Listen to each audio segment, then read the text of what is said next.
Welcome to the Vault Archons. I am the Keeper of Keys, Kraz, and I'm here to introduce you to another Archon. So this one here is called Bluzum Crimson Ivory Baron. So there you go. We've got Brobnar, Shadows, and Untamed in this house. Or sorry, in this Archon deck. And let's see what we got. I found that even though I do display the deck list to you guys before I go through the deck, I'm not actually looking at it anymore myself. Part of it is I really enjoy kind of the discovery of seeing the deck as I look through the cards. I get to see the combinations as they unfold. I'm not trying to pre-plan it. A lot of these decks I did pre-organize before I started doing this. I made piles of, I think these decks are more powerful, I think these decks are weaker. And I found that it's just not turning out the way I thought it was. Now, the decks I really thought were more powerful, most of those have kind of fallen in that category. The decks I thought were weaker, most of them have kind of fallen in that category, but a lot more decks end up falling in the middle. They're not super powerful, they're not super weak, they have decent potential, and they're going to be a generally decent deck to play. Most decks seem to fall into that group. So I'm really glad to see that. I was worried that that there would be a much bigger power curve. You'd have a lot of decks that were just super powerful and a lot of decks that were super weak, and there would just be this massive spread. But it seems like there's a lot more clumped around the middle and a lot fewer that go out, that fall outside where you're like, this deck is kind of weak or this deck is really powerful. Not a lot of decks fall into that category, which I'm actually glad to see. I'm glad that that's not the case. It means that your average person who goes and opens a deck is most likely to get a deck that is of average power, that falls in the average range and is playable against the majority of other decks. That is good. That's good news. I'm glad to see that that's how the way it seems to be panning out. So here we go. So first we're going to start at Logos. This is Way of the Wolf. This gives a creature skirmish. This can synergize really well with cards that have an attack effect and don't have skirmish already. Or if you drop this on a super powerful creature who's going to be attacking, say for example, if you have if there's a Brobnar creature in here, and this does have Brobnar, and this gets dropped on that Brobnar creature that's super powerful, and then you have, say, Gauntlet of Command or other things that synergize with this, it could be very, very deadly, and you could turn that creature into an absolute monster for your opponent. So after that, we've got Hunting Witch. This is good if you have a lot of creatures. It's a strength 2. You get 1 amber for every creature you play. So hopefully we have the creatures to take use of that. We've got 2 Hunting Witches. They do synergize well with one another. We've got a Niffleape. This is going to ignore your Taunt and Elusive. It's a 3 strength. I like the Niffleape. It's really great against Shadows, and some other elusive creatures that you find in the other houses, but Shadows especially because it has by far the most elusive creatures. After that, you've got a Dust Pixie. This is a fantastic just amber gain card. You're getting 2 amber for it, and then of course you're going to get a 1 strength creature to go with it, which you can ping, and there are things that this could be useful with. If we had, for example, Save the Pack, that would be, yeah, they take 1 damage, and then you could clear off a super powerful creature with that. Witch of the Wilds. During each turn in which Untamed is not your active house, you may play 1 Untamed card. This could actually be really powerful if you have the right Untamed cards to play. But you could even do things like bring a creature out on the board, like the Dust Pixie, and that's a 2 amber gain. Or cards that have play effects. So let's see what else this will synergize with. Vigor, you could use this using the Witch of the Wilds. because this is a you gain 1 amber, you heal 3 damage, and you gain an amber if you do that. There's only one creature in Untamed that could really take advantage of this so far, and that would be the Witch of the Wilds. After that, we've got Save the Pack. This is a good board clear. If you can get some damage down on your opponent, this can be a very good way of just getting rid of their board if their board is causing you problems. After that, we've got Nocturnal Maneuvers. And by the way, the Witch of the Wilds would synergize well with Save the Pack and Nocturnal Maneuvers, because Save the Pack could be very useful with other houses that might damage all the way across your enemy's board. After that, we've got Key Charge. This is a fantastic card. This with Witch of the Wild could be, if the other houses allow it, this could make a very simple forge, especially with House Shadows or Brobnar, if you have one of those big amber gain turns in one of those houses, because you don't have any big amber gain turns inside of Untamed so far. This card right here is Cooperative Hunting. It's good if you have a good number of creatures out, because you're going to do 1 damage for each friendly creature in play, and you can divide it any way you want, and then you Save the Pack and wipe their board. Good card to have. I like Cooperative Hunting when I see Cooperative Hunting with Save the Pack, and there's 2 of them in here. So nice, interesting Untamed board. Has some interesting possibilities that I usually don't see in Untamed, especially because of the Witch of the Wilds. So interesting Untamed. I like seeing that. Just seeing something that's unusual that I normally don't get to see when I'm going through these decks, because I believe Witch of the Wilds is a rare. That's why I normally don't see that combination. Okay, so after that we've got Silvertooth. And now we're in House Shadows. Silvertooth is an interesting card because when you play it, you get a 2 strength creature. You can use it to do 2 damage, or you can use it to reap and gain an amber. Now, this actually would be interesting with, say, for example, Way of the Wolf, but I don't think Way of the Wolf is going to be the best on this card. After that, we've got Shadow Self. I really like seeing Shadow Self. Shadow Self is an excellent card to have in any deck, in my opinion. This would be great if you drop it next to Witch of the Wild. Then the only way to clear off Witch of the Wild is an actual board clear. So great card to see. Love Shadow Self, and there are 2 of them in here. That is really nice. After that, we've got Magda the Rat. Magda the Rat is a good card. It's got elusive, so they have to attack it twice to kill it.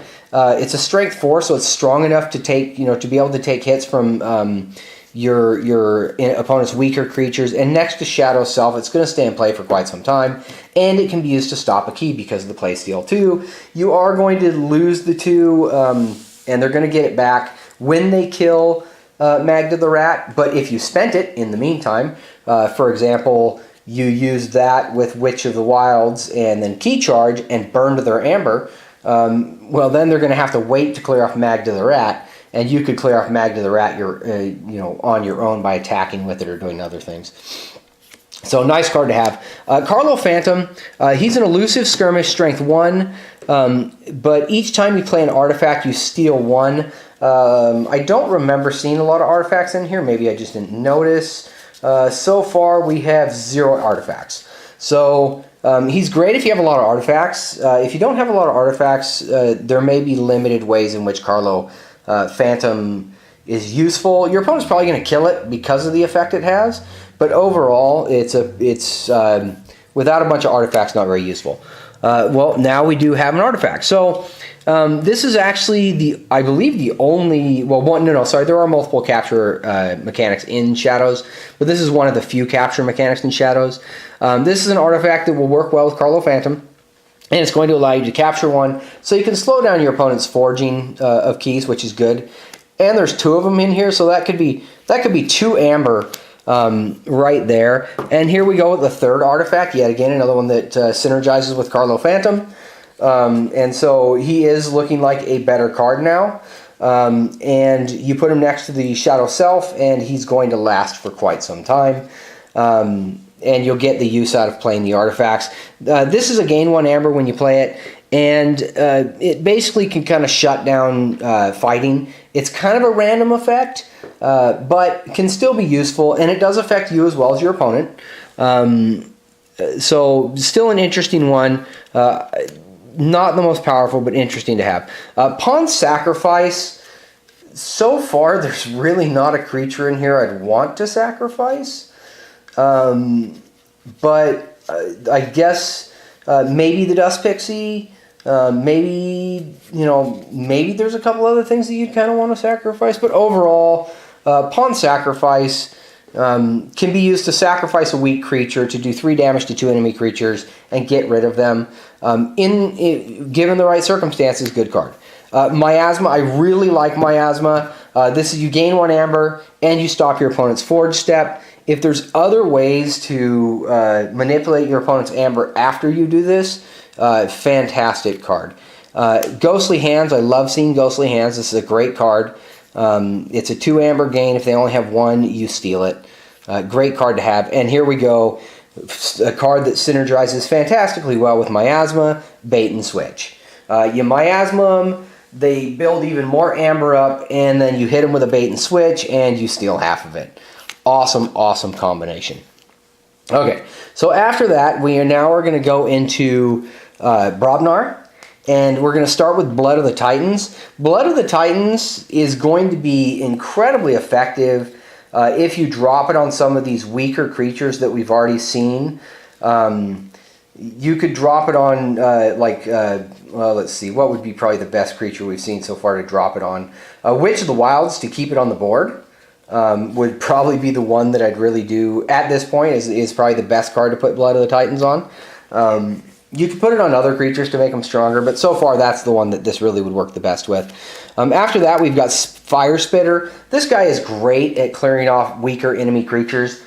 Before the fight, he does 1 damage to everything. He's a strength 5 with 1 armor. He's a tough guy to take out, and he's going to do a lot of damage. So, good card.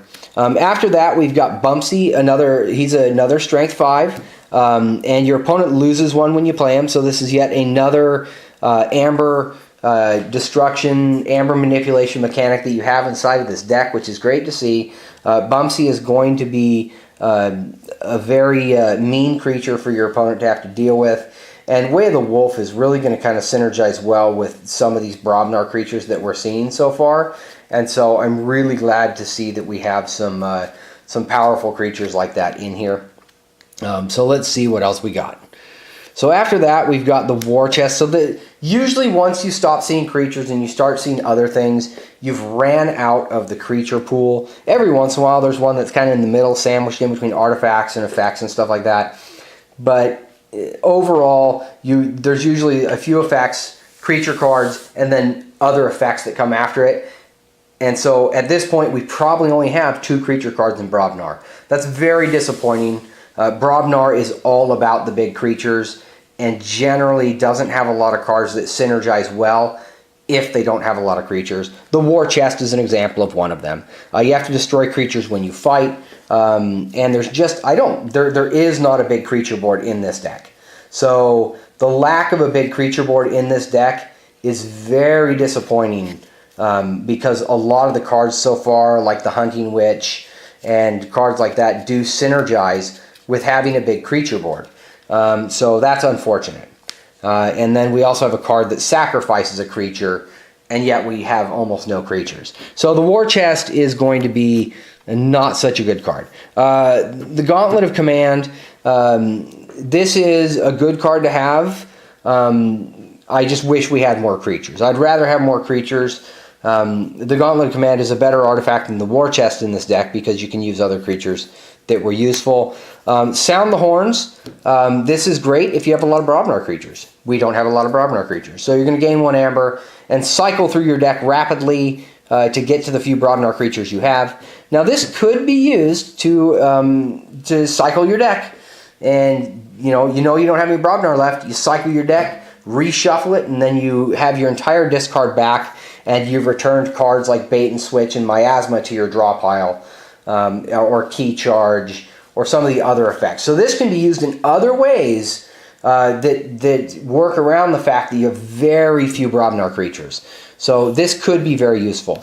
After that, we've got Punch. This is just a gain 1 amber, do 3 damage to a creature. Not a bad card, but like I said, lacking Brobnar creatures, this card is kind of like, well, I wish we had more Brobnar creatures. After that, we've got Lava Ball, another deal damage card. So this is quite interesting that we're seeing a considerable number of deal damage cards in here, because the War Chest requires you to fight to gain amber.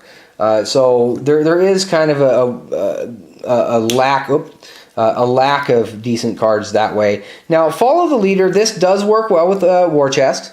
It does make War Chest a little bit more useful. But as I've said before, let's see, we've got 2 Brobnar creatures. We've got a grand total of 1, 2, 3, 4, 5 Shadows creatures, 2 of which can't attack. And we've got a grand total of 1, 2, 3, 4, 5 Untamed creatures, one of which is Strength 1. So overall, this card, because the creature board is just so incredibly weak, this is just going to be hard to pull off a decent effect with it. I mean, you're going to be able to play it, but you're just not going to have the board to really take advantage of this. Most people are going to have a bigger board than you, and they're going to wipe your creatures off the board. After that, we've got Brothers of Battle. Choose a house for the remainder of the turn. Each friendly creature of that house can fight. Again, we're allowing the other houses to fight, but the other houses don't have strong creature boards. So you gain 1 amber, and okay, Brothers in Arms, still not all that grand. Anger, ready and fight with a friendly creature. Again, a card that requires you to have a really good creature board. We don't have a good creature board in this one, so this is another card that isn't as great as it could be, although you do gain the 1 amber. So that's this deck. Relatively disappointing in my opinion, because a lot of this deck requires you to have creatures, and a lot of what you don't have is creatures. And you don't have board clear. I do not believe I saw a single board clear in this entire deck. Let me check. I do not believe we have a board clear in here. And lacking a board clear, oh wait, sorry, we did have cooperative hunting and save the pack, but again, that also requires a large board to be more useful. So this deck really requires you to have a lot of creatures for a lot of the cards to be effective, and the one thing you don't have in this deck is a lot of creatures. So to me, this is an example of a deck that is on the weaker side because there's so many cards that require creatures where the deck doesn't have the creatures to take advantage of it. It's still not a terrible deck because it has some good cards in it. It has Key Charge. It has Bait and Switch. It has Miasma. So you can manipulate Amber. You can slow your opponent down. You can forge a key outside your step. But the card selection, it's like you need creatures for this card selection to be optimal. You don't have the creatures for it. So there you go with that deck. I am a little disappointed in it, but overall, that's just the way things go. Sometimes this is actually not what usually happens with these decks. So I'm glad that this isn't a commonality, but still not a terrible deck. It is on the lower end of It is on the lower end of the middle of the pack. I wouldn't put it along the worst decks. But it is near the lower end. So there you go.